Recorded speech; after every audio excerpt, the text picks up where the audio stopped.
It's funny. We all just kind of assume that what's going on inside our heads is pretty much the same as what's going on in everyone else's. But what if I told you that's not true at all?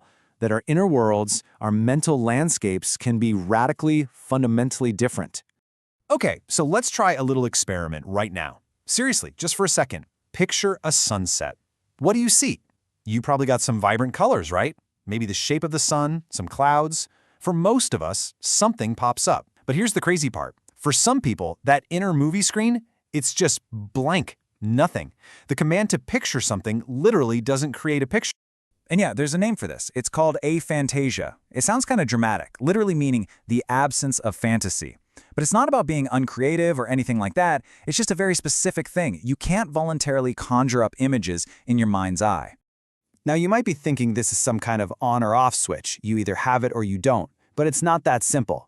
It's actually a huge spectrum with a ton of variation from one person to the next. So let's look at the two bookends of this spectrum. On one side, you've got aphantasia. The mind's eye is, well, blind. People think more in abstract concepts or words or feelings. But on the other side, you have something called hyperphantasia, and this is wild. These are people whose mental images are as vivid and detailed as real life. We're talking full-on inner movies, complete with a soundtrack and everything. For a long time, scientists were kind of stumped by this. They wondered, is this just a language thing? Is someone with hyperphantasia just a better poet, better at describing their thoughts? Or is there something physically, measurably different happening inside their brain? And that, of course, brings us to the science. Researchers got really interested in trying to figure out if they could find a way to objectively measure these totally private, subjective experiences. So, the big question was, is there any physical proof? Can we actually see that these inner worlds are different? And it turns out the answer is a big, fat yes. And you might think they found it in some super complex, expensive brain scan, right? Nope. The proof was found somewhere much simpler, in the pupil of the eye. So check out this brilliant experiment. Researchers just asked people to imagine a bright object, like the sun. Now, for most people, when you do that, your pupils actually get a tiny bit smaller. They constrict, just like they would if you were looking at a real bright light. It's totally involuntary. But when they asked people with aphantasia to do the exact same thing, nothing. Their pupils didn't change one bit. And that was the first real physical proof that their brains just weren't generating that sensory signal. So what this test shows us is that there's a really fundamental difference in how brains are wired to create images. It all boils down to the different pathways that the signals in our brain can take. Okay, so think about it like this. When you consciously decide, I'm going to picture an apple, that's what they call a top-down process. The idea starts in your thinking brain and travels down to the visual part. For people with aphantasia, that road seems to be, well, closed. But, and this is super interesting, dreaming is the opposite. It's a bottom-up process. The signals start way down in the brainstem and shoot up to the visual cortex directly. And that's why, believe it or not, many people with aphantasia still have totally vivid visual dreams. The system is there, it works. It's just the conscious control that's different.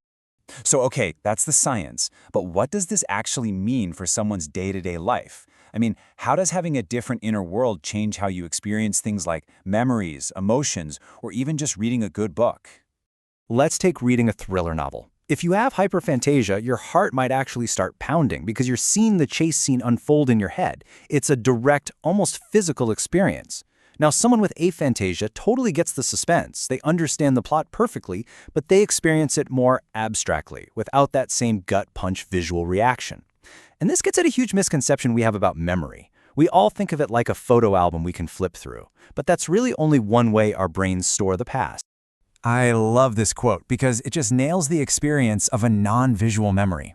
All the pieces are there. The facts, what happened when, how you felt. You know you had an amazing vacation, you just can't hit play and re-watch the movie of it in your head. It's like our brain has multiple filing cabinets for memories. There's a facts cabinet, an emotions cabinet, an events cabinet, and a visuals cabinet. Aphantasia just means that one specific cabinet, the conscious visual one, works a little differently than the others. So what's the big takeaway from all this? The most important thing to get is that these aren't flaws. They're not disorders. This is just natural, beautiful human variation. In fact, it's estimated that something like 97% of us, you and me, we fall somewhere in between those two extremes of total aphantasia and perfect hyperphantasia. Most of us are just somewhere on that huge spectrum with our own unique level of detail in our mind's eye. So this isn't something that needs to be fixed. It's just part of the incredible tapestry of how human minds work, right? Some of us think in pictures, others think in words or abstract concepts or feelings. And every single one of those is a totally valid, totally effective way to move through the world. And that leaves us with a really big final thought, doesn't it? We're all walking around in the same physical reality, but the private internal universe inside each of our heads could be profoundly, radically different.